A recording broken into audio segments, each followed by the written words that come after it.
الحمد لله رب العالمين والصلاة والسلام على رسوله الكريم وعلى آله وصحبه أجمعين وعلى من تبعهم بإحسان إلى يوم الدين. أما بعد،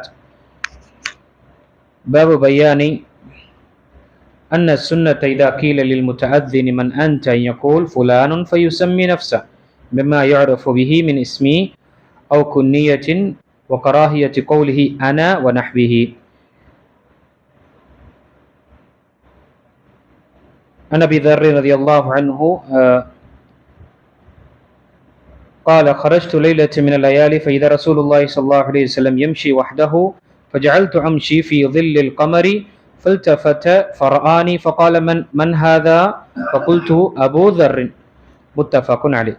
இன்னிட்டுக்குரிய அல்லாஹ்டியார்களே, இன்று நாம் பார்க்கக்கூடிய புதிய தலைப்பு 141வது பாடம். அனுமதி கோரும் மனிதரை நீ யார் என கேட்கப்பட்டால் தன்னை இன்னார் என்று பெயர் விளங்கும்படி கூற வேண்டும், நான் தான் என்று கூறக்கூடாது. இதில் முதல் ஹதீஸு புகாரி மற்றும் முஸ்லிமில் வரக்கூடிய ஹதீஸில் நபிகள் அனஸ் இப்னு மாலிக் ரலியல்லாஹு அவர்கள் அறிவிக்கின்றார்கள், நபி ஸல்லல்லாஹு அலைஹி வஸல்லம் மேராஜுக்கு சென்ற அந்த தருணத்தில், நீண்ட ஹதீஸ், புகாரி மற்றும் முஸ்லிம் வரக்கூடிய ஹதீஸ், ஹதீசுல் இஸ்ரா என்று சொல்லக்கூடிய ஹதீஸ். அதில் நபி ஜிப்ரீல் அலைஹிஸ்ஸலாம் நபி ஸல்லல்லாஹு அலைஹி வஸல்லம் அழைத்து கொண்டு முதல் வானத்திற்கு செல்லும் பொழுது அவர்களிடம் கேட்கப்பட்டார்கள், ஃபகீல மன் ஹாதா, யார் நீங்க என்று கேட்கப்பட்டது. அதற்கு ஜிப்ரீல் அலைஹிஸ்ஸலாம் அவர்கள் என்ன கூறினார்கள், கால ஜிப்ரீலு கீல வமம் மஅக, உங்களுடன் யார் இருக்கின்றார் என்று கேட்கப்பட்டது.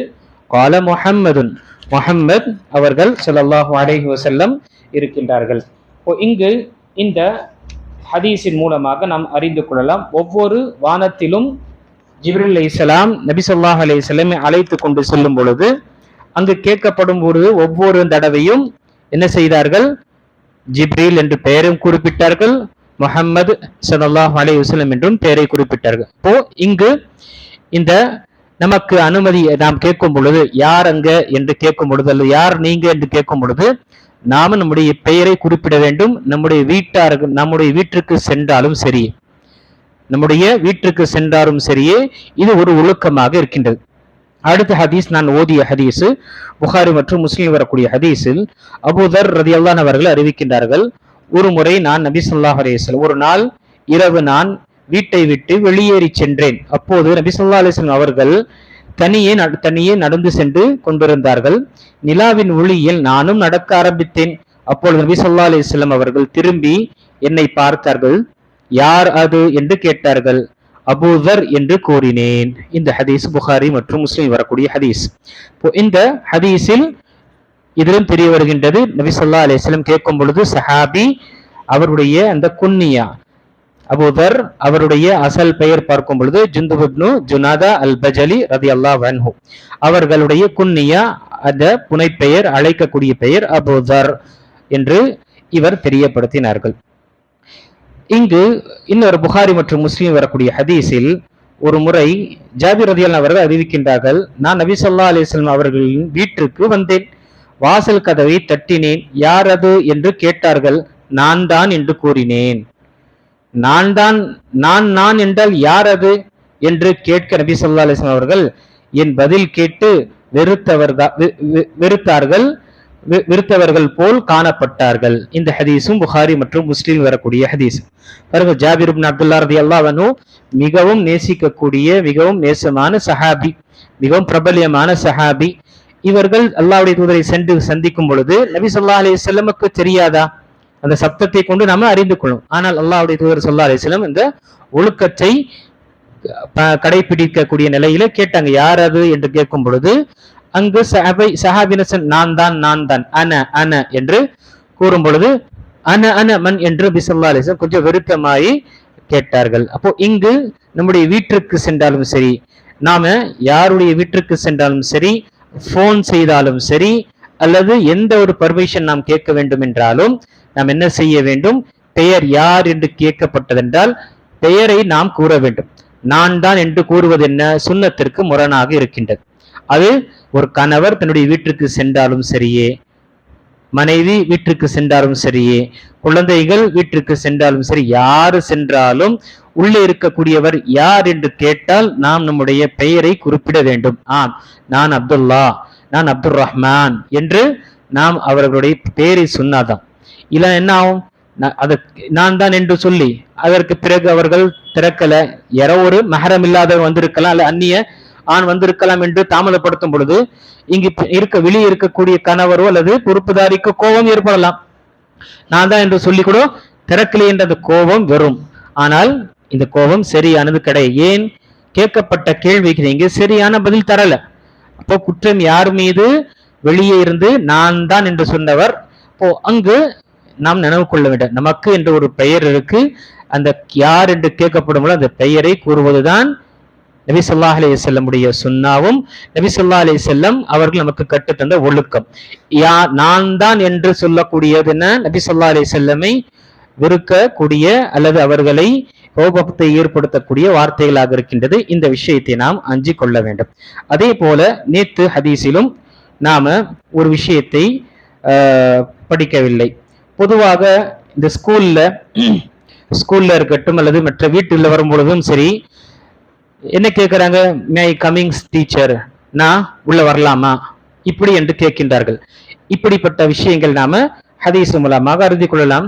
சஹீஹ் அபூ தாவூதில் வரக்கூடிய ஹதீஸில் நபி ஸல்லல்லாஹு அலைஹி வஸல்லம் ஒரு முறை ஒரு சஹாபி ரபி இப்னு ஹிராஷ் ரலியல்லாஹு அன்ஹு அவர்கள் கூறுகின்றார்கள், பனி ஆமிரை சார்ந்த ஒரு நபர் நபி ஸல்லல்லாஹு அலைஹி வஸல்லம் அவர்களிடம் வீட்டிற்கு நுழைவதற்காக உள்ளே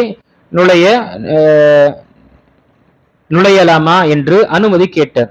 உடனே நபி ஸல்லல்லாஹு அலைஹி வஸல்லம் அவர்கள் தன் ஊழியரிடம் அவரிடம் நீர் சென்று அனுமதி கோரும் வழிமுறையை அவருக்கு கற்றுக் கொடுப்பீராக என்று கூறினார்கள். அவர் என்னிடம் வந்து அஸ்ஸலாமு அலைக்கும், உள்ளே வரலாமா என்று கேட்பீராக என கூறினார்.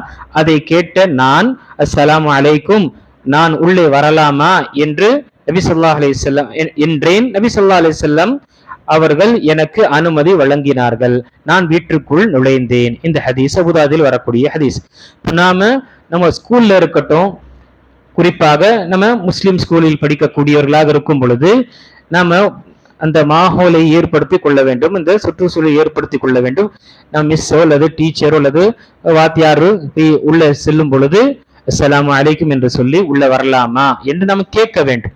இது ஒரு அதே போல நம்முடைய வீட்டிற்கும் நாம உள்ளே செல்லும் பொழுதும் சரி, நாம் இங்கு யாராவது சந்திக்க செல்கின்றோம் என்றால் அங்கு முதல் விஷயம் என்ன, சலாமை சொல்ல வேண்டும். அதற்கு பிறகு அனுமதி கேட்க வேண்டும். இல்லைன்னா என்ன ஆச்சு, இன்னொரு ஹதீஸில் நபி ஸல்லல்லாஹு அலைஹி வஸல்லம் விடம் ஒரு கில்தா இப்னு ஹம்பல் ரலியல்லாஹு அன்ஹு அவர்களுடைய சம்பவம். அவர்கள் கூறினார்கள், நான் நபி ஸல்லல்லாஹு அலைஹி வஸல்லம் அவர்கள் இல்லத்திற்கு நான் சென்றேன். நான் சலாம் கூறவில்லை, அனுமதி கோராமல் சலாம் கூறாமலும் அவர்களின் வீட்டில் நான் நுழைந்து விட்டேன். அப்பொழுது நபி ஸல்லல்லாஹு அலைஹி வஸல்லம் அவர்கள், நீ திரும்பி செல்வீராக, அஸ்ஸலாமு அலைக்கும், நான் உள்ளே வரலாமா என்று கேட்பீராக என்று நபி ஸல்லல்லாஹு அலைஹி வஸல்லம் அவர்கள் என்னிடம் கூறினார்கள். இந்த ஹதீஸ் அபூ தாவூத் மற்றும் திர்மிதியில் வரக்கூடிய ஹதீஸ். இது ஹசன் தரத்தில் அங்கீகரிக்கப்பட்ட ஹதீஸாக இருக்கின்றது. ஷேக் அல்பானி ரஹிமஹுல்லாஹ் தன்னுடைய புத்தகம் சில்சிலத்து ஸஹீஹா ஹதீஸ், சஹீஹான ஹதீஸ்களுடைய அந்த தொகுப்புல பதிவு செய்திருக்கிறேன். இப்ப பாருங்க, சலாம் சொல்லாம வரக்கூடியவருக்கு நபி ஸல்லல்லாஹு அலைஹி வஸல்லம் திரும்பி அனுப்பி இருக்காங்க. இப்ப நம்ம குழந்தைகளுக்கு நம்ம என்ன செய்யணும், இந்த மாதிரி பழக்கத்தை கற்றுத்தரணும். அதற்கு முதல் நாம செய்யணும்.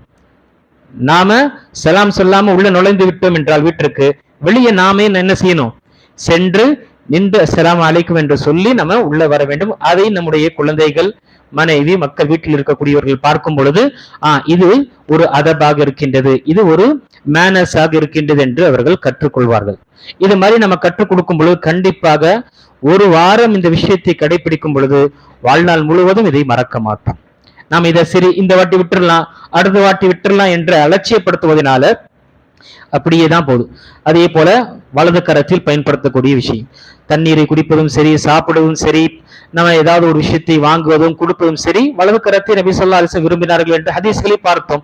ஆனால் அமல்படுத்தக்கூடிய விஷயத்தில் என்ன வருது, ஒரு நாள் செய்கின்றோம், திரும்பவும் அதே பழக்கம்தான் என்ன நமக்கு வந்து விடுகின்றது. இடது புறத்தில் இடது கரத்தையே கொண்டு நாம அந்நிய கலாச்சாரத்தை பின்பற்றக்கூடிய நிலை நாம் உணராமல் பின்பற்றிக் கொண்டிருக்கணும்.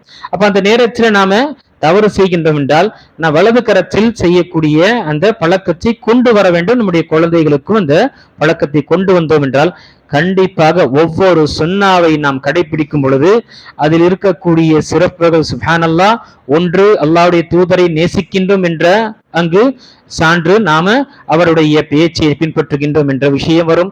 இரண்டாவது, அல்லாஹ் தஆலாவுடைய கட்டளை நபியை பின்பற்றுங்கள் என்று சொன்ன விஷயத்தை பின்பற்றக்கூடியவர்களாக ஆவோம். மூன்றாவது, அல்லாஹ் தஆலாவிடம் இதற்குரிய தக்க கூலி மற்றும் அஜர் இருக்கும்.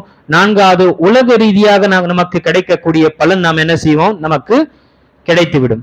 உலக ரீதியாக அல்லாஹ்வுடைய தூதர் ஸல்லல்லாஹு அலைஹி வஸல்லம் நமக்கு எத்தனை விஷயங்கள் சொன்ன அனைத்து சுன்னாவையும் என்ன உலக ரீதியான பலன்கள், கண்டிப்பாக பெனிஃபிட்ஸ் இல்லாமல் இல்லை. நமக்கு சில விஷயங்கள் தெரியும், சில விஷயங்கள் தெரியாது. ஆனால் நாம் பின்பற்றுவது எதற்காக? உலகத்துடைய பெனிஃபிட்ஸுக்காக கிடையாது. உலகத்துடைய பெனிஃபிட்ஸ் நமக்கு கூட வந்துடும். ஆனால் நம்முடைய நிய்யா மற்றும் என்ன இருக்க வேண்டும்? அல்லாஹுடைய தூதரை பின்பற்றுகின்றோம், சுன்னாவை பின்பற்றுகின்றோம், அல்லாஹுடைய பொருத்தத்துக்காக என்ற விஷயம் இருக்க வேண்டும். ஆக அல்லாஹு தஆலா சொல்லக்கூடியவனுக்கும் கேட்கக்கூடிய அனைவர்களுக்கும் நாம் படிக்கக்கூடிய ஒவ்வொரு பாடங்களையும் நாம் அமல்படுத்தி அல்லாஹு தஆலாவுடைய பொருத்தத்தை பெறக்கூடியவர்களாக அல்லாஹ் நம்மை ஆக்கியல்வானாக. ஆமீன். வஹ்ரு தவானா அல்ஹம்துலில்லாஹி ரப்பில்